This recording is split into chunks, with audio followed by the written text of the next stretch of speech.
ნიგავა საწყისი წერტილიდან დანიშნულ მომენტამდე, ხოლო ვერტიკალურზე გადაზომილი არის დრო და სხეული მოძრაობს თანაბად მისი მოძრაობის გრაფიკი იქნება წრფე, რატომ წრფე? იმიტომ რომ მისი სიჩქარე არის თანაბარი.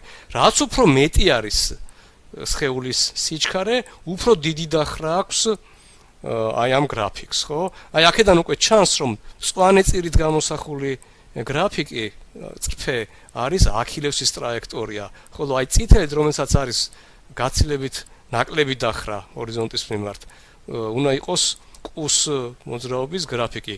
მეორე მხრივ ჩვენ ვიცით, რომ ორი წრფე თუ ისინი არ არიან პარალელურები, თუ გავაგრძელებ რაღაცა წერტილში გადაკვეთენ ერთმანეთს. გადაკვეთა რას ნიშნავს? რომ მათ რაღაცა დროის შემდეგ ექნებათ ერთი და იგივე მდებარეობა, ანუ აქილევსი დაეწევა კუს, ხო? ანუ ძველი